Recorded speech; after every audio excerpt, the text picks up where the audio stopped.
L'abbaye Saint-Pierre de Montmajour est une abbaye bénédictine fondée en 948 à environ 4 km d'Arles. Cassis est une belle station balnéaire nichée au pied d'une impressionnante falaise, le cap Canaille. Elle séduit par son port pittoresque et ses quais bordés de cafés et de restaurants. Non, mais c'est pas le même.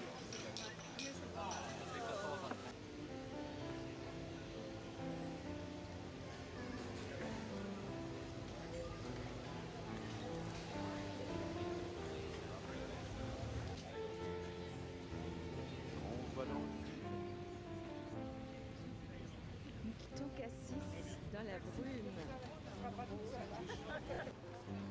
Nous partons à la découverte des très célèbres calanques de Cassis et de Marseille.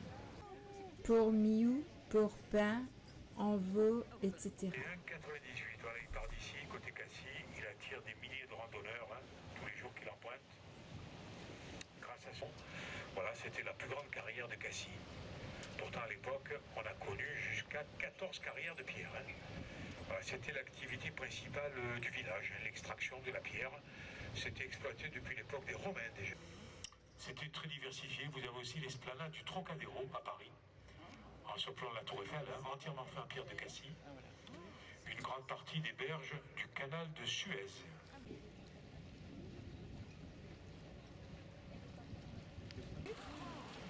Avec un débit en période de crue équivalent à la Dura.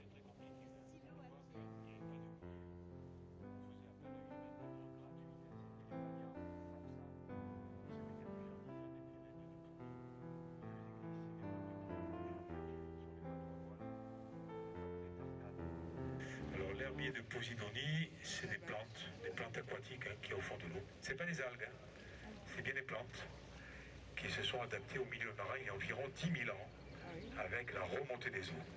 Ça vivait à l'extérieur avant.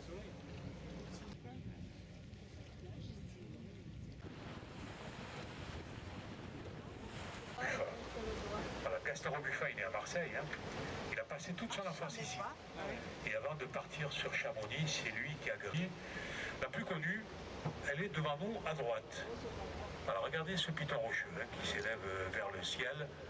Il est très célèbre, c'est le doigt de Dieu. Le doigt de Dieu, c'est 90 mètres de hauteur et on compte environ 1h30 d'ascension pour un alpiniste, on va dire, expérimenté. C'est une voie d'escalade courte, mais très technique. La roche s'est patinée au fil des années. C'est devenu très compliqué. Regardez d'ailleurs. Oui, j'en ai oublié. Photo quand même. Il est déjà à moitié. Ils sont fous. Ah bah oui. La température de l'eau, c'est 17, je vous l'ai dit. 17 degrés.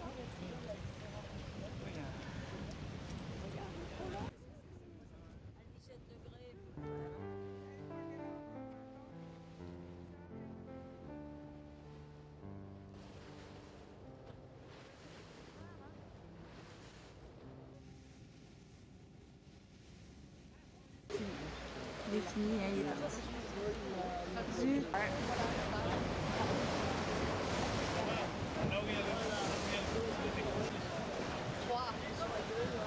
Qui sont dues à la tectonique des plaques, c'est les pressions et compressions des plaques qui ont fait que ça littéralement les aiguilles, des aiguilles de roche qui vont, on a 35 mètres de profondeur. Alors tout autour il y a des grottes à corail. Voilà, j'irai voir. Très lent et inaccessible. Là, il y a un petit Qui sort. Il rentre. Ah oui, là.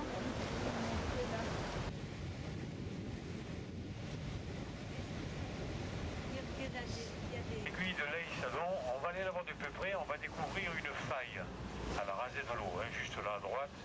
Et le chat de l'aiguille. Ah oui. Ça ressemble à une aiguille d'une couturière, vous voyez là où on passe le fil. Et la pointe de l'aiguille, c'est cette pointe de roche qui est au-dessus de nous. Le chat de l'aiguille.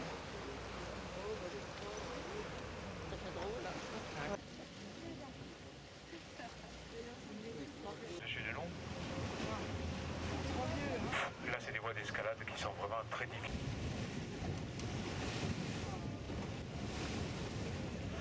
On est à mi-chemin, vous voyez, à Eustache marron que vous avez tout à fait en haut à droite, qu'on appelle aussi la concave. Vous la voyez? La calanque de l'œil de verre. Beaucoup de cristaux à l'intérieur. Vous la voyez au-dessus de l'eau, l'œil de verre? Oui. Ouais.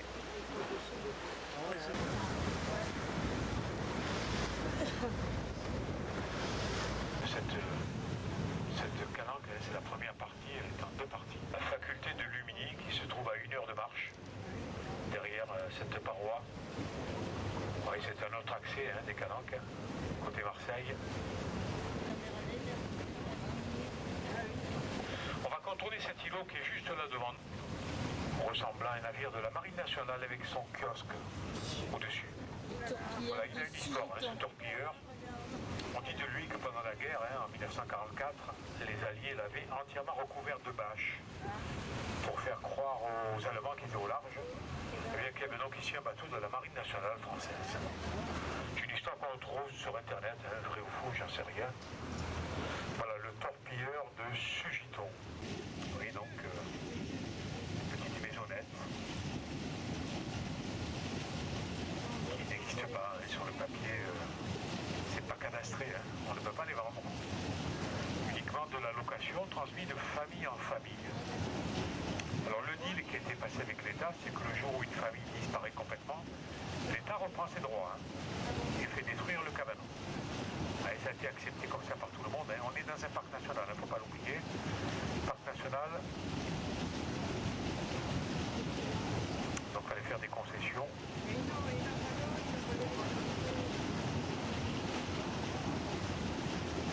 Alors à Morjou, ils ont l'électricité, mais ils n'ont pas l'eau courante. Ils sont alimentés par un privé qui vient leur remplir les caisses à eau d'eau potable. Avant, c'était les marins-pompiers de Marseille. Ils les alimentaient, maintenant c'est un privé. Oui. Ils ont des caisses à eau. Des fosses septiques, évidemment. Sinon, après le reste du temps, c'est uniquement réservé aux riverains. Droit devant nous, on aperçoit des bâches vertes. Là, il y a un restaurant familial sympathique, vol d'oiseau. Non, d'accord, oui. De réglementation. Ah ben les voilà, les bruns là.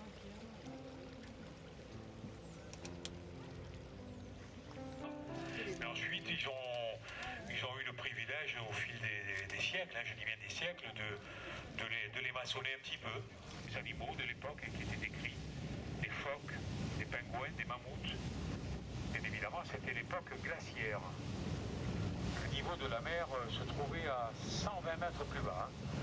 Là, ici, c'était une immense plaine.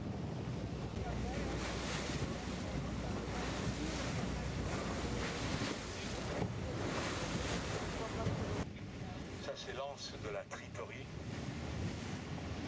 Regardez le poisson. Et on va positionner l'avant du bateau devant l'entrée de la grotte Cosquière. Elle se trouve devant nous. Vous allez voir ce rocher plat devant, là.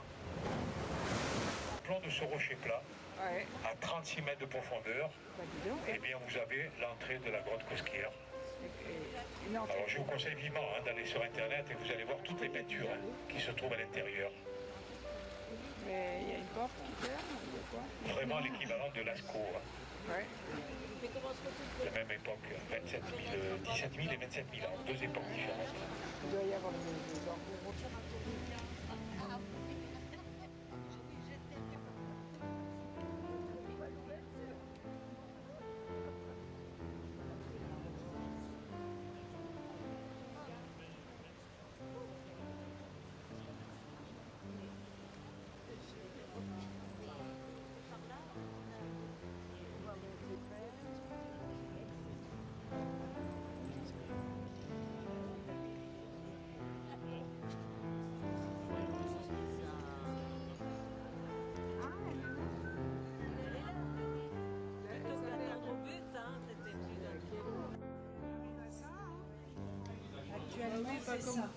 Notre déjeuner à Cassis.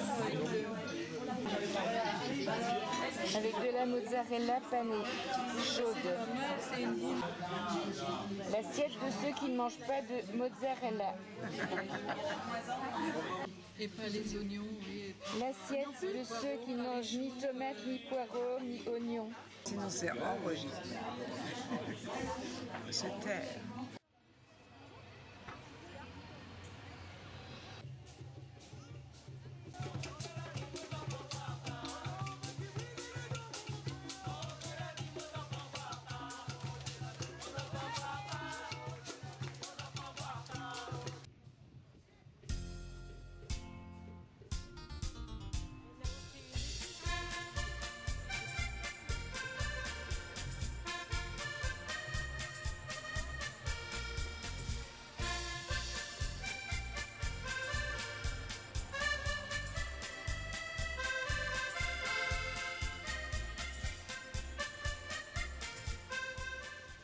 Nous visitons l'église Sainte-Madeleine de Lille, qui est une église catholique à Martigues.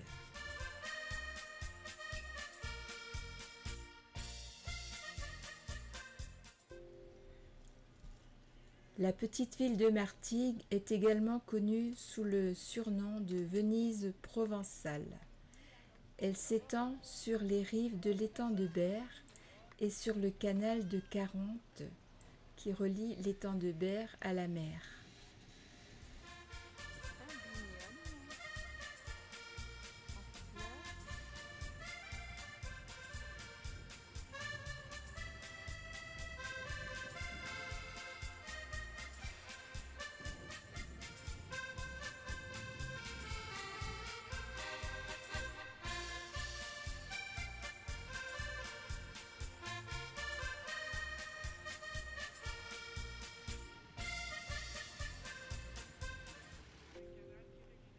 Ce canal de Caronte relie l'étang de Berre à la mer Méditerranée.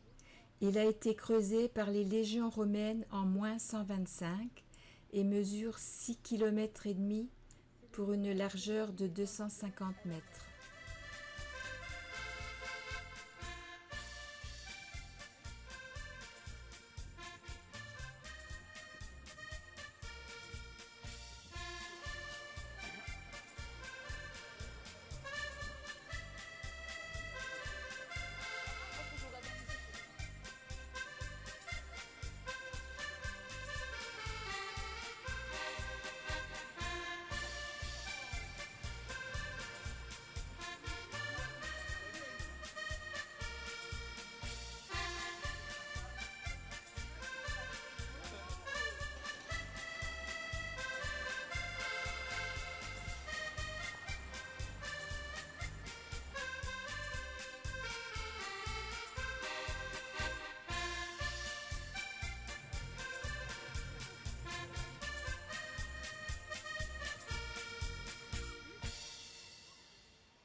Nous arrivons à Pérouges où se déroule une fête médiévale.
Cette cité médiévale a servi de décor à un certain nombre de films.